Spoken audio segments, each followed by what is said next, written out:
반갑습니다.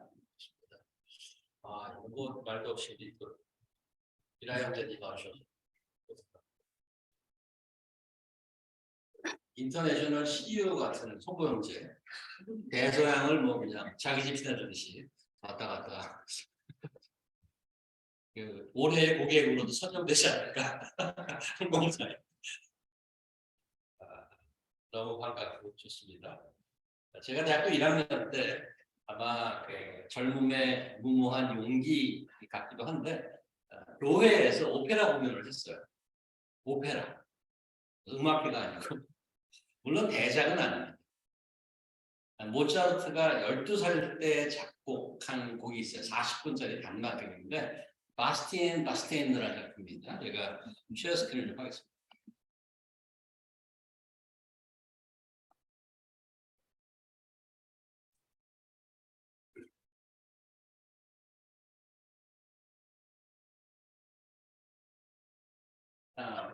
이런 곡인데요.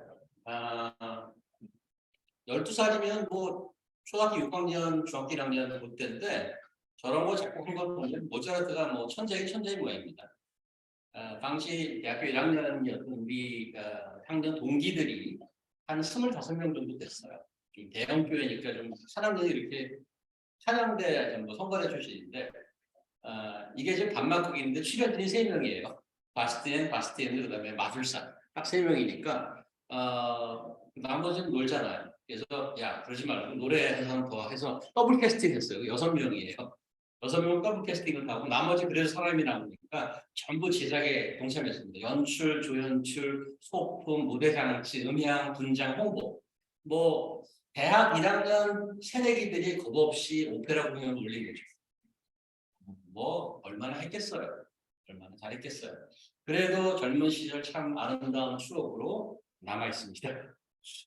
근데 고백하자면 그때 했던 오페라 공연 자체는 거의 기억이 없어요. 사실 뭐 했는지 기억이 안 나는데 뒤풀이 한 게 기억이 나요.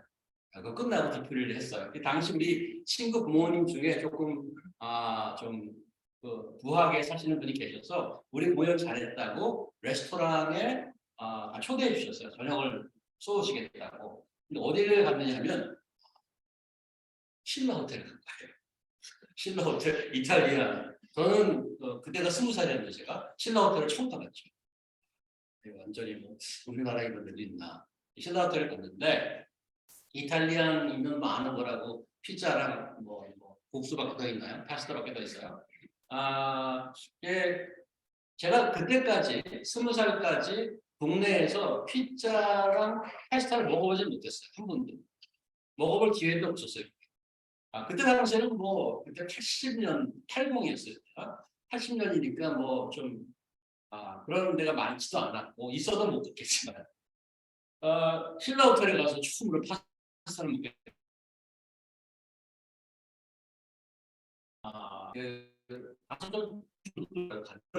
중국이 들어서 이런 시골 도는 사람 같이 5성급 호텔 레스토랑이 얼마나 기대했겠어요. 그래도 뭐 초대받아서 갔는데 그런데 그 음식이 이제 이렇게 나왔어요. 이렇게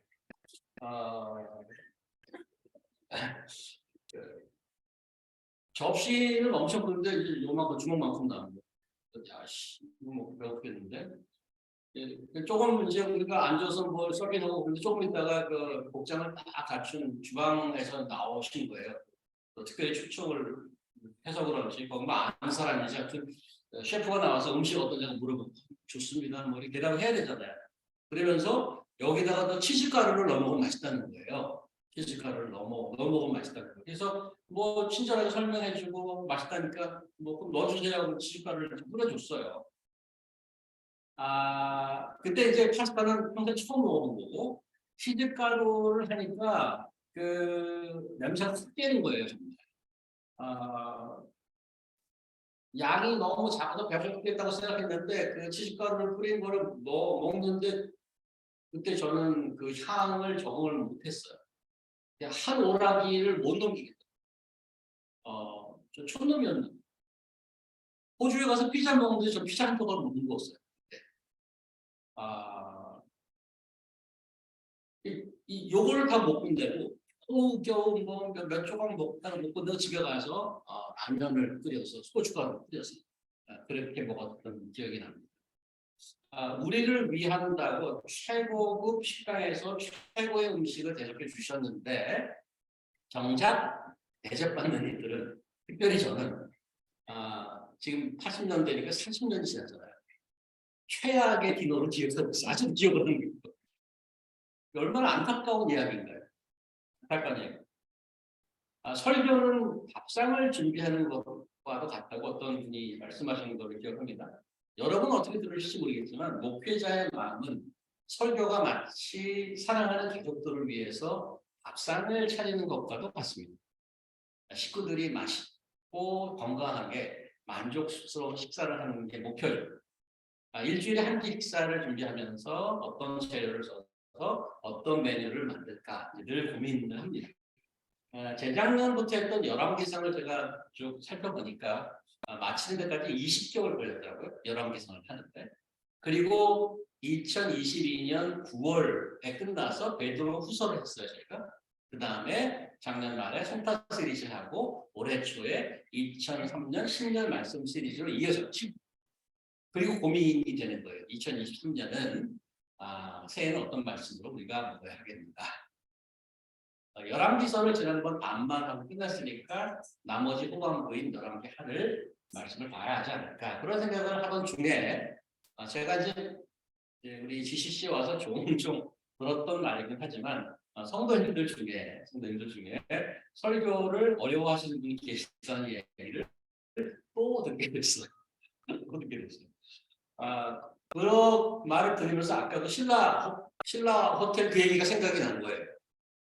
아무리 정성껏 잘 준비해서 밥상을 차려도 먹는 이가 힘들어하면 너무 슬픈 게 아닌가. 하지만 훗날 저는 아주 파스타를 좋아하게 됩니다. 대형 냄비에 일주일치 파스타 소스를 만들기를 즐겨하시는 여인을 만나게 된 거죠. 하나님의 뜻이 아니겠습니까? 그래서 저와 함께 거주하시는 분은 라면을 3단계로 끓이십니다. 라면을 끓여서 찬물에 이렇게 헹궈서 이렇게 체에 받쳐 놓으시고 이유는 안 좋은 기름을 제거하기 위함입니다. 그리고 샐러리, 청강채, 버섯, 당근 같은 각종 야채를 데칩니다. 분말 스프는 거의 사용 안 하시고 멸치 국물 같은 걸 따로 끓입니다. 그래서 미리 끓여놓은 라면, 데친 야채, 그다음에 멸치 국물 해서 합칩니다. 그러면 완전 건강식 명품 라면이 되죠. 한 그릇에 제가 보기에 15불 이상은 받아야 되지 않을까 할 것 같습니다. 주 고객이신 우리 막내 따님의 평가와 반응을 보면 별점을 몇 점이나 줄까 궁금해요. 입이 까다로우신 따님께서는 엄마가 있을 때는 라면을 가르라고 거의 말하지 않습니다. 그래서 이제 소통이 필요하겠다 이런 생각을 하는 거죠. 최종적으로 목회자 개인의 작업이지만 공동체가 함께 만들어가는 공동 작업이기도 합니다. 생활의 달인이라는 프로그램 있잖아요. 그것도 좀 잘 본. 거기 이제 은둔 식단이라는 맛집들이 등장합니다. 어떤 메뉴 한 가지로 그 동네를 평정했다는 식당을 제작진이 방문을 하죠. 그런데 보면 처음부터 맛집이 된 집은 하나도 없더라고요. 얘기를 하다 보면 하루아침에 그 맛을 낸 집도 없습니다. 많은 사람이 줄 서서 먹는 맛집에 공통점이 있어요. 공통점이 뭐가 하면 가족이 고생을 한다는 거예요. 가족이. 왜 그러냐? 할머니, 할아버지 혹은 엄마, 아빠가 식당 계약을 할 때부터 모든 가족들이 동원이 되어서 맛을 점검하느라고 거의 마루타가 되는 거예요. 수많은 음식을 먹고 뱉기를 반복하는 그런 고난의 세월을 함께 견뎌준 가족들이 있었기에 맛집으로 거듭날 수 있었던 거죠.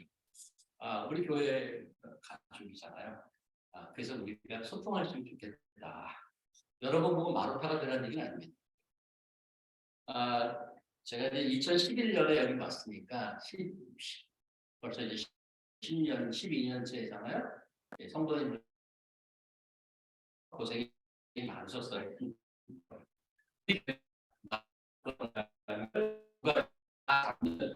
말씀이 될 수 있는 마음입니다. 제가 말씀을 드렸는데 우리가 존재하는 것이 100%딱 맞지 않습니다. 하나님의 말씀을 먹는다는 것은 하나님께서 주시는 영원한 생명을 건강하게 누리고 살기 위함이잖아요. 우리의 몸과 영혼이 날마다 성숙해지고 복된 존재로 자라가게 하는 것입니다. 여러분과 제가 서로 간의 긴밀한 소통을 통해서 우리가 매주 듣게 되는 거룩한 하나님의 말씀이 잘 준비되기를 바라는 마음으로요. 더욱 건강한 영의 양식이 될 수 있길 소망합니다. 앞으로 제 설교에 관해서 성도님들과 소통하는 자리를 마련하겠습니다만 어떤 목사님은 목사님들은 설교는 목사 고유의 권한이다. 그래서 뭐 특별히 이제 한국교회 정서에는 거의 뭐 목사님 설교에 대해서 말을 잘 못하시는데 저는 그렇지 않습니다. 얘기 듣고 소통하고 바꿀 필요가 있는 건 바꾸고 그러기를 원합니다. 개인적으로나 아니면 뭐 여러분들이 또 마음이 맞는 분들이 저한테 직접 오셔서 말씀해 주셔야 더더 발전하고 우리 믿음의 집도 풍성해지리라고 생각을 합니다. 구약이 39권, 신약이 27권. 그래서 그거 어떻게 외우지? 저렇게 39, 27 항상 그렇게 외웠습니다. 총 66권입니다. 그 성경이 다양한 장르와 내용으로 되어 있습니다. 우리가 듣기에 쉬운 것도 있고 뭐 참 아무리 들어도 어려운 내용이 있습니다. 그래서 일단 당분간은 우리 성도님들이 다 참여하는 이 주일 설교는 가급적 내용이 그렇게 어렵지 않게 우리랑 좀 관계성이 있는 책을 선별해서 함께 보기로 하고 내용이 어려운 분들은 그걸 어려운 것도 다 빼버리느냐 그게 아니고 열왕기서 같은 역사서나 선지서 같은 좀 우리한테 잘 안 다가오는 책들은 주중 성경 공부를 통해서 또 배우는 것으로 방향을 한번 잡아보겠습니다. 그래서 열왕기 하를 하려고 그러다가 방향을 선회해서 이번에는 바울의 편지 중에 가장 마지막에 바울이 쓴 디모데서를 함께 보도록 합니다. 디모데 전후서와 디도서 세 책은 특별히 목회 서신이라고 명명이 됩니다. 디모데는 에베소 지역에, 그다음에 디도는 그레데 섬 지역 교회를 섬기던 젊은 목회자들인데요. 사도 바울은 그들에게 교회와 성도들을 어떻게 잘 섬길 수 있는가에 관해서 써서 보내는 편지죠. 2000년 전에 예수 그리스도께서 부활하시고 오순절 성령의 오심으로 교회가 시작되었는데요. 지난 2000년 동안 교회는 수많은 박해와 어려움 속에서도 오히려 온 세계를 퍼져가면서 고고히 연연히 지금까지 이어져 내려오고 있습니다. 사도 바울의 이 편지는 목회 편지는 21세기 맨하탄에서 신앙생활하는 우리 공동체에서도 여전히 살아있는 하나님의 말씀으로 들려질 것입니다. 자, 편지를 살펴보면 사도 바울은 이미 자신이 순교할 것을 알고 있었습니다. 디모데 전후서는 자신이 세상을 뜨기 전에 남긴 유서와도 같습니다. 사람이 죽기 전에 하는 말은 그동안 살아오면서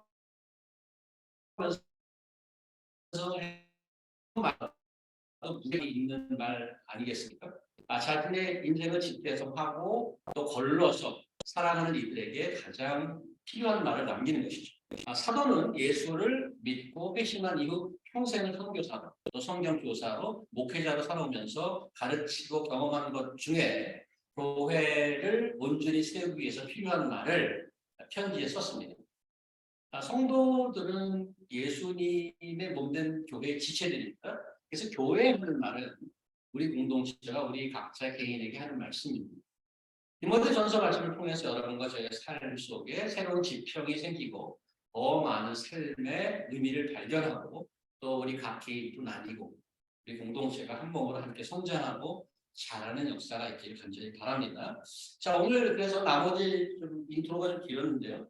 나머지 시간 동안에 디모데 전서를 잠깐 훑어보는 시간을 갖도록 하겠습니다. 디모데서는 전체적으로 지역교회를 어떻게 잘 돌보고 살피는가에 대한 내용인데요. 사도는 한 5가지 정도에 대해서 언급합니다. 내용을 보면. 그래서 그게 5가지가 디모데전서의 주제 혹은 요점이라고 할 수 있는 첫 번째는 교회 안에 복음을 지키는 일입니다. 너무 당연한 얘기 같은데 유럽에 가면 관광지가 되어버린 화려한 교회 건물이 많습니다. 종교 연구소로 전락해버린 북미 유럽 신학교들이 부지기 있습니다. 이제 내일부터 우리가 그 전예 투게더를 하는데요. 우리가 그 뭐 예일대학, 하버드대, MIT 다 갑니다. 근데 뭐 우리 한국 부모님들처럼 야 저런 데 가보면 우리 애가 나중에 혹시 또 알아? 또 아이비리그에 갈지? 그런 걸 보러 가는 게 아니거든요. 사실은 그 학교의 시작은 전부 신학교에서 시작했어요. 하버드도 그 청교도들의 그 신앙을 이어받아서 어떻게 하면 신앙을 잘 이끌고 온전히 살아갈까 새 대륙에서 그런 마인드를 했는데 지금은 저도 그 하버드 디비니티 스쿨 가봤는데 향 냄새가 일단 나요. 그 각종 종교 백화점 같이 돼 있어요. 그냥 디파트먼트 오브 릴리전 같아요. 그렇게 돼 있어요. 대부분 마찬가지입니다. 제가 들은 캐나다에서 듣는 어떤 신학교 교수님은 굉장히 석학이에요. 석학이에요. 그분은 성경이 연구 대상입니다. 굉장히 뛰어난 석가인데 신앙은 없으십니다. 예수를 믿지 않아요. 성경은 빠삭하게 않아요. 그게 가능하단 말이에요. 그 디모데 초기 선교사, 가장 초기 선교사 바울이 자기가 이제 세상을 떠나기 전에 젊은 목회자에게 복음을 지켜라. 그 옛날에. 근데 그 말씀은 지금도 우리에게 적용되는 말씀이라는 거예요. 교회는 무슨 오리지널 하는 것을 개발하는 것이 아닙니다. 하나님께서 교회를 통해서 주신 복음의 진리를 지켜내는 것이죠. 사도는 그 최우선으로 했습니다. 첫 번째가 계속 복음을 시키는 일, 두 번째는 공예배입니다. Public Worship Service. 복음을 시킨다는 것은 구호가 아닙니다. 실제로 사람들이 모여서 예배를 드림으로 세상과 사람들을 위해 기도하고 또 교회와 세상을 섬기며 어떻게 살아야 되는가를 알아하는. 세 번째는 교회 안에 성경적이고 건강한 리더십을 세움으로써 교회를 든든히 세워가는 건데요. 인사가 만사라는 그런 말이 있잖아요. 교회를 세운다는 것은 외형적인 건물을 세우는 것이 아닙니다. 우리가 이미 배웠듯이 하나님의 나라에서는 사람이 건물이죠. 우리가 건물이에요. 그러니까 organic building. 그래서 그리스도께서 모퉁이 돌이 되고 모든 성도들은 거기에 하나씩 붙어서 살아있는 유기적인 건물이 되어가는데 이 일을 잘할 수 있는 이야기를 디모데는 하고 싶은 거죠. 사도 바울을 하고 싶은 거죠. 어떻게 하느냐? 그렇게 잘 섬기는 자들을 잘 세우고 그런 사람들이 많아지는. 우리 교회에 보면 이제 전 교인의 집사가 되는 거죠. 나혜선 집사, 유진욱 집사 이렇게 나가게 되는 거죠. 그래서 리더가 되어서 새로 오실 분들 준비하는 거죠. 네 번째는 교회의 사회적 책임입니다. 기독교계에서 교회 사람이 줄어든다고 지금 줄어들고 있고 굉장히 우려합니다. 사회심리학자인 고려대 허태균 교수가 어쩌다 어른이라는 프로그램에 나와서 하는 강의를 제가 하나 들었는데 거기서 이제 이런 도표를 보여줍니다. 지금 굉장히 커런트한 이 자료라고 합니다. 기독교 19%, 불교 15, 천주교 7, 무교 56. 그러면 와 기독교 1등이네. 이렇게 되면 박수 치고 좋아하는 일이 아니에요. 무종교가 반이 넘었다는 얘기예요. 허 교수는 이런 현상을 이렇게 해석합니다. 한국에는 대표 종교가 없다. 어떤 것 하나도 앞서가는 것이 없습니다. 이 말의 의미는 그분이 이제 이렇게 얘기하죠. 따라야 할 대표적 가치가 존재하지 않는다고 말합니다. 이게 앞서가는 게 하나도 없어요. 다 고만고만하고 반 이상은 아예 아무것도 안 믿어요. 사람을 살리고 영생을 보장한다는 기독교가 왜 대표 가치가 못 되는 걸까요? 지금 우리 현재 살아가는 세상에서 아무것도 보여주지 못하기 때문에 그렇죠. 기독교는 우리끼리의 리뷰가 아닌 거 아닙니까? 예수님께서도 누차 강조하셨죠. 너희는 세상의 빛이라, 세상의 소금이라. 소금 기둥이라고 말하지 않아요. 소금 기둥은 망하는 거죠. 뭉쳐갖고 소금 기둥이 되는 게 아니고 뿌려지는 소금이 됩니다. 사도는 이 부분을 놓치지 않습니다. 그래서 복음을 지키고 공예배를 드리고 성경적인 건강한 리더십을 세우고 교회의 사회적 책임을 기억하고 마지막 다섯 번째는 신자들이 가져야 할 이게 굉장히 구체적인 예를 얘기하고 있는데 신자들이 가져야 할 물질과 금전에 대한 태도입니다. 직업과 커리어가 자신의 정체성의 계보인 사회에 우리가 살고 있습니다. 이 세상 살면 돈이 없으면 힘들죠. 그것 때문에 얼마나 많은 일이 세상에 일어나는지 모릅니다. 뭐 갑질도 다 돈 때문에 일어나는 일 아니겠어요? 그 다음에 뭐 과로사, 뭐 도독사 다 돈 때문에 일어나는 일입니다. 어쩌면 그게 전부라고 할 수 있을 정도로 모든 인간사에 이 돈 문제가 얽혀 있습니다. 특별히 한국 사회와 한국인들은 더 그렇습니다. 지금 이 앞서 언급드렸던 수태빈 교수 강의에서 나온 또 다른 자료를 하나 소개합니다. 중산층을 정의해라. 중산층을 정의해라 그랬어요. 한국의 중산층은 이렇게 정의합니다. 부채 없는 30평 아파트, 월 500만 원 이상 급여, 2000cc급 중형차, 1억 원 이상 예금 잔고, 연 1회 이상 해외여행. 이렇게 항상 이게 중산층이라고 생각하는 거예요. 이게 중산층을 정의할 때 이거 중산층. 그러면 이걸 기준으로 해서 나는 중산층인가 아닌가를 스스로 아는 거죠. 한국 분들 특징이죠. 그런데 이게 한국 분들이 왜 이걸 특징적으로 부각이 되냐면 다른 나라와 비교를 할 수 있어요. 다른 나라 어떻게 생각할까? 궁금하지 않습니까?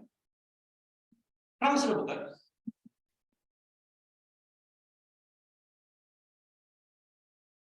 프랑스. 너무너무 차이 나죠. 3개 이상, 이거 좀 중산층 기준이에요. 3개 이상 외국, 직접 즐길 스포츠, 1개 이상의 악기, 색다른 요리를 할 줄 알아야 되고, 사회적 분문에 공감할 줄 알아야 되고, 약자를 돕는 봉사가 되고. 차이가 너무너무 차이 나요. 돈 얘기가 하나도 없어요. 이거를 본인이 중산층으로 알고 있다. 프랑스의 에버리지 피플.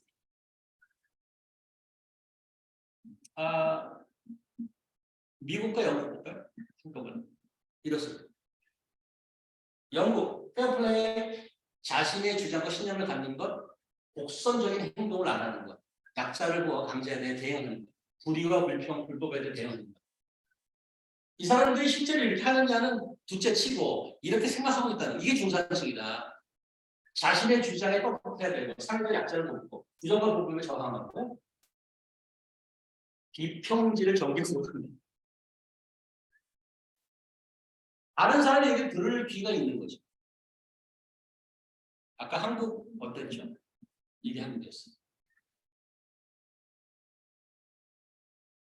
많이 차이 나죠. 어떻게 생각하십니까? 이런 물질에 대한 태도가 디모데서에서 얘기해주고 있어요. 어떻게 살아야 돼?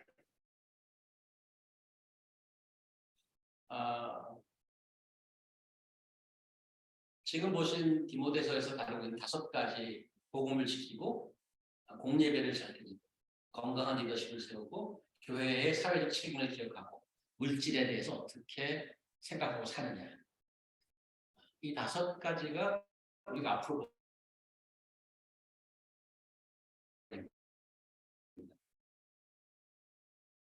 고문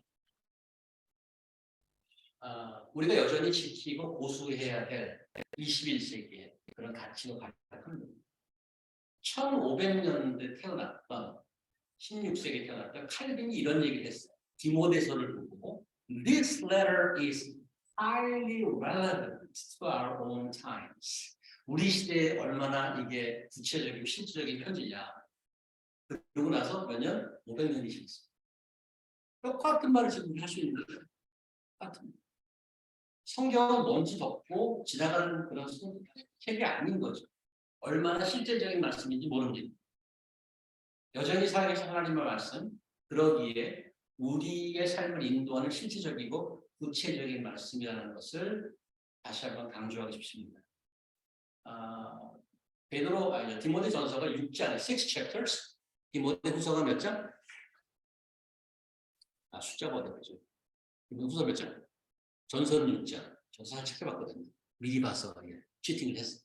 디모데 후서가 가장 친하게 좀 인사해보세요. 몇 장? 찍어. 오! 맞았어요. 4장입니다. 와. 총 10 chapters. 10 chapters. 10장이니까 사실은 한 번에 다 읽을 수도 있어요. 일주일에 3번도 읽을 수 있어요.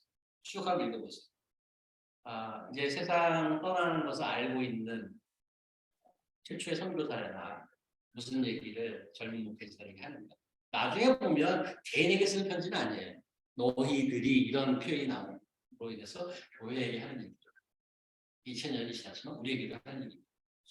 그래서 디모데서를 통해서 하나님께서 여러분과 저에게 우리 교회에 어떻게 말씀하시는지 기대해 보도록 하십시다. 기도하겠습니다.